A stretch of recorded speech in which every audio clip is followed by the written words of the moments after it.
Assalamualaikum warahmatullahi wabarakatuh. Akkam jirtan dhaggeeffattoonni kan koo hundi keessanuu bakka jirtanitti nageenyi kan koo isin haa qabu. Warroonni kiristaana taatan immoo ashama harka fuunee akkam jirtanii nageenyi kan koo isin bira haa ga'u jecha. Har'as viidiyoo haaraa walitti deebinee jirra. Viidiyoo haaraa keessatti immoo kan isinitti agarsiisu warroonni Facebookitti fayyadamtan hundi keessaniyyuu wanta sirreeffachuu qabdanidha kan isinitti agarsiisu. Egaa dhaggeeffattoota kan koo namoonni Facebookitti hin fayyadamne baay'een keessan jirtan jedhee yaadu. Namoota baay'eetu Facebookitti fayyadamu. Namoonni Facebookitti fayyadamtan hundi keessanuu waan har'aa beekuu qabdu jechuudha. Yeroo baay'ee Facebookiin keessan isin jalaa gubata. Akkanumallee Facebookiin jechuudha kaampaaniin Facebookii kun akkaawuntiiwwan baay'ee gubuu irratti argama jechuudha. Sababni isaas akkaawuntiiwwan kunniin sababa maaliitiif gubatu waan jedhu boodarra isinitti agarsiisa. Garuu akkaawuntiin keessan akka hin gubanne akkamitti gochuu akka dandeessan isinitti agarsiisa tokkoffaa. Lammaffaa immoo akkaawuntii keessan namni kamiyyuu haku gochuu yookaan isin jala hatu yookaan isin to'achuu akka hin dandeenye akkamitti gochuu akka dandeessanidha kan isinitti agarsiisu. Kana qofaa miti dhaggeeffattoota kan koo namni tokko paaswordii Facebookii keessaniitii fi lakkoofsa Facebookii keessanii kan isin ittiin banattan beekuu danda'a. Akkanumallee warroonni Facebookii keessan iimeelaan banattan jechuudha. Iimeelii keessan beekuu danda'a, paaswordii keessan beekuu danda'a. Garuu karaa nama har'a isinitti agarsiisu kana yoo itti fayyadamtan namni kamiyyuu Facebookii keessan to'atuu hin danda'u. Lammaffaa Facebookiin keessan immoo isin jalaa hin gubatu yookaan hin cufamu jechuudha. Yeroo tokko tokko sababa adda addaatiin Facebookiin namoota baay'ee ni cufama. Sababa garaagaraatiin jechuudhaan Facebookiin ni cufa tasumayyuu garuu wanta har'aa kana yoo sirreessitan tokkoffaa Facebookii keessan isin jalaan cufamu beekamtii argata jechuudha Facebookii irraa. Lammaffaa immoo namni kamiyyuu Facebookii keessan isin jalaa to'achuu hin danda'u yookaan haak gochuu hin danda'u. Kana jechuun namoota Facebookii hatan irraa ni ittiftu jechuudha. Egaa warroonni Facebookitti fayyadamtan wanta har'aa isinitti agarsiisu kana yoo kan sirreeffatan ta'e ammaan booda Facebookii keessan tasumayyuu namnis isin jalaa fudhachuu hin danda'u. Akkanumallee Facebookiin keessanis isin jalaa cufamuu hin danda'u jechaadha. Wanta har'aa kana hundi keessanuu sirreeffachuu qabdu. Egaa isteeppiidhaan isinitti agarsiisa. Isteeppii kana tokko tokkoon faana bu'uudhaan sirreeffadhaa Facebookii keessan. Egaa isteeppii kana yoo faana buutan Facebookii keessan guutumaan guutuutti Facebookiin keessan isin jalaa hin cufamu jechuudha. Sababa adda addaatiin namnis isin to'achuu yookaan isin haak gochuu hin danda'u. Guutuu viidiyoo kana hamma dhumaatti yoo na faana buutan wanta kana furmaata ni argattu. Warroonni yeroo jalqabaatiif gara chaanaala keenyaatti dhuftan anaa dhufu baga nagaan dhuftan jecha warroonni chaanaala keenyaaf haarawaa taatan subscribe gochuun dagatinadha. Akkanumallee mallattoo notifiikeeshinii all irra godhadhaadha. Yeroo hunda viidiyoo haarawaa yeroo gadhiisu akka isin dhaqqabuuf. Akkanumallee chaanaala keenya keessa seenuudhaan viidiyoowwan kanaan dura isin darban hundayyuu daawwachuu ni dandeettu. Barnoota baay'ee of keessaa kan qaban viidiyoowwan baay'ee jiranii chaanaala keenya keessaa waan baay'ee argattan barumsa baay'ee argattan waan ta'eef viidiyoowwan kanneen daawwachuudhaan irraa barachuu ni dandeessu dhaggeeffattoota kan koo. Maatiiwwan chaanaalichaa laayikii fi sheer gochuun dagatinadha. Amma gara barnoota keenyaatti ceena. Egaa dhaggeeffattoota kan koo settingii kana sirreeffachuudhaaf gara Facebookii keessaniitti ni seentu. Facebookii keessa erga seentanii booda asirratti sarara sadiitu jira. Sarara sadii kana kilik gootanii itti aansuudhaan gara dhumaa irratti setting and privacy ka jedhu jira. Isa kilik gootanii warroonni Facebook Lite'tti fayyadamtan immoo setting ka jedhu qofattu isin dhufa. Itti aansuudhaan immoo setting isa jedhu kana kilik gootan. Egaa bifa kanaan isin dhufa dhaggeeffattoota kan koo asirratti password and security isa jedhu kana kilik gootan. Egaa ammas dhaggeeffattoota kan koo check your important security settings isa jedhu kana irratti kilik gootan. Recommend bakka isiniif godhu kana irratti jechuudha. Isa irratti kilik gootan. Egaa bifa kanaan isin dhufa jechuudha. Wantoota sadiitti isin dhufa akkuma amma sirraa argattan. Jalqaba irratti kan argamu turn on login alerts ka jedhu kana.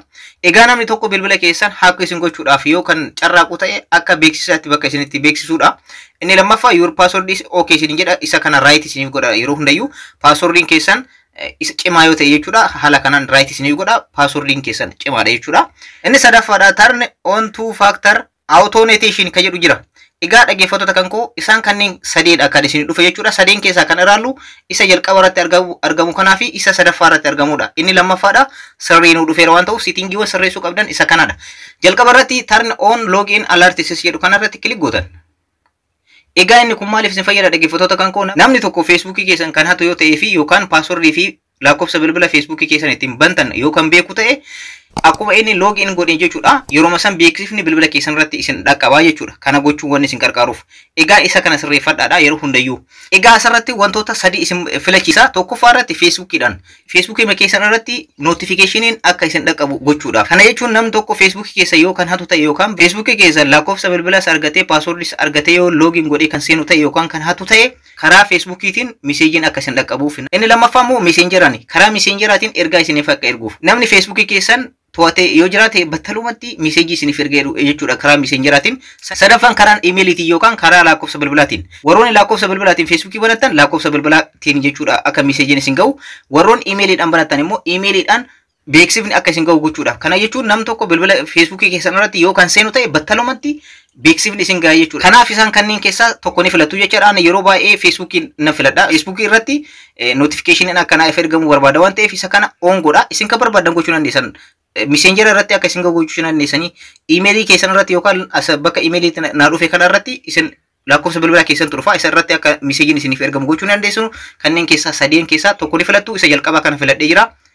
Ergasii of duubatti deebitu. Akkuma argartan asirratti your password is okay isinii jedhee jira. Akkuma asirratti argartan isa kanallee right isiniif godhee jira jechuudha. Inni halluu magariisa right isiniif godhe kun sirriidha jechuudha dhaggeeffattoota kan koo. Isa kana sirreeffachuu wanni isin gargaaruuf akkuma duratti isiniin jedhe namni tokko akkaawuntii keessa yoo kan hatu ta'e yookaan akka godheetiin kan to'atu yookaan ta'e beeksifni isin bira gahaa jechuudha. Namni akkana browser akkanarraa lakkoofsa bilbilaa akkanarraa lokeeshinii isaa wajjin asirratti isiniif beeksisa jechuudha. Battalumatti nama san ofirraa maal gootan jechuudha isin ofirraa block gochuu dandeessan ofirraa baasuu dandeessan jechaadha akka inni itti fayyadamne gochuu dandeessan. Settingin lammaffaarra ilaalu jechuudha immoo turn on two factor authentication kan jedhudha. Murteessaadha dhaggeeffattoota kan immoo wanti isin gargaaruuf namni tokko akkaawuntii feesbuukii keessanii yoo kan beekullee ta'e akkanumallee paaswordii feesbuukii keessaniillee yoo kan beeku ta'e isa kana paaswordii asirratti two factor jedhamu kana yoo kan hin beekne ta'u tasumayyuu feesbuukii keessan yookaan akkaawuntii feesbuukii keessanii to'achuu hin danda'u. Hack gochuus hin danda'u jechuudha. Kana sirreessuudhaaf asirrumatti jechuudha okay tanii ergasii get started kan jedhu jira isa kilik gootan. Egaa asirratti waa sadii isiniif fida jechuudha. Inni jalqaba irratti authentication app irratti akka notification isin ga'u barbaadammoo meeseejiidhaan akka isin ergamu barbaadammoo akkanumallee security keeyidhaan isin ga'u barbaadan kan jedhudha. Text message bakka jedhu kanarratti isa lammaffaa isa iddoo jiru kanarra godhadhaadha. Ergasii continue jettan. Egaa bifa kanaan isin dhufa asirratti akkuma argartan bakka lakkoofsa kanarra lakkoofsa feesbuukii kana ittiin bane naaf fidee jira. Isin lakkoofsa biraa jijjiiruu barbaadan add phone number bakka jedhu kana kilik gochuudhaan lakkoofsa bilbilaa biraa itti guutuu ni dandeessanii. Akkanumallee bakka kanarratti bakka jalqaba lakkoofsa bilbilaa kan koo irra dhufe kanatti warroonni imeeliidhaan bantan immoo imeelii keessan isinii fide jechuudha.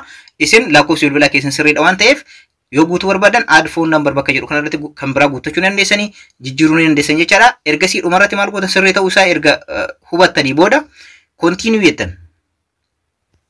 Egaa battalumatti lakkoofsa bilbilaa feesbuukii keessan ittiin banattan yookaan immoo imeelii feesbuukii keessan ittiin banattan irratti koodiin diijitii 6 isiniif ergama jechuudha. Koodii san fudhachuudhaan bakka saanduqa duwwaa kanarratti ni guuttan jechaadha. Egaa amma diijitii 6 kan ta'e koodiin naaf ergamee jira. Koodii kana itti galchuu irratti argama. Isinis diijitii 6dha. Diijitii 6 sirriitti itti galchaadha jechuudha. Egaa akkuma argartan ani koodii kan koo diijitii 6 bilbila kan koo irratti na ergamee fudhadhee dhufee itti galchee jira. Isinis lakkoofsa bilbilaa keessan irratti kan isiniif ergamu lakkoofsa bilbilaa feesbuukii keessan ittiin bantan irratti isiniif ergama yookaan immoo warroonni imeeliidhaan bantan imeelii feesbuukii keessan ittiin bantan keessa seentanii koodii kana ni argatu jechaadha. Ergasii continue jettan dhumarratti. Dhumarratti immoo akkuma argartan daneettan. Akkuma argartan settingiiwwan kunniin sadeeniyyuu right ta'ee jira.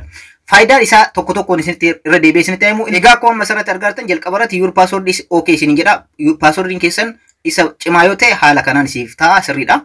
Inni lammaffaa argaa jirtan two factor inni jedhu kun jechuudha dhaggeeffattoota kan koo yeroo hundayyuu on gochuu hin dagatinaa. Inni kun garuu kan isin gargaaruuf namni tokko lakkoofsa feesbuukii keessan ittiin bantanis ta'e imeelii feesbuukii keessan ittiin bantan yoo beekellee passwordis yoo beeke isa kana passwordii amma itti galchitan kana yoo hin beekin tasumayyuu feesbuukii keessan to'achuu hin danda'u jechuudha. Inni sadaffaadha immoo namni tokko feesbuukii keessan akkaawuntiiwwan kanneen passwordiiwwan kanneen hundayyuu argatee passwordii kanneen hundayyuu haa godhee to'atee yoo kan jiraatu ta'e beeksisa isin beeksisaa jechuudha. Namni akkana browser akkanaatiin bilbila akkanaatiin lokeeshinii akkanaa irra isin to'attuu irratti argamaa isin jedha jechuudha. Yeroo kana isin nama san of birraa block gootanii kanaan dura viidiyoo kanarratti hojjedhee jira akkamitti feesbuukii irratti nama isin to'ate beekuu akka dandeessanii fi nama isin to'ate immoo akkamitti ofirraa block gochuu akka dandeessanii yookaan akka hiikuu dandeessan kanaan dura isin barsiiseera. Viidiyoo san chaanaala kan koo keessa seentanii daawwachuu dandeessanii bifa kanaan nama feesbuukii keessan to'atu ofirraa ittisuu ni dandeessanii.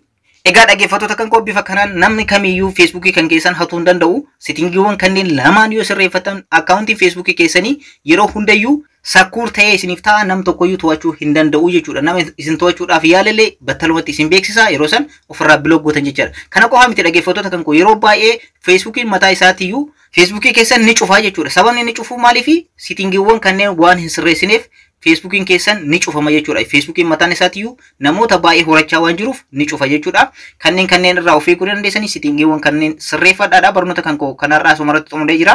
Yeroo biraa viidiyoo biraatiif walitti deebina. Warroonni yeroo jalqabaatiif gara chaanaala keenyaatti dhuftan subscribe gochuun dagatinaadha. Akkanumallee mallattoo notification all irra godhaadha. Yeroo hunda viidiyoo haaraa yeroo galakkisu akka isin dhaqqabuuf maatiiwwan chaanalichaa like fi share gochuun dagatinaadha. Yeroo biraa viidiyoo biraatiif walitti deebina. Horaa bulaa.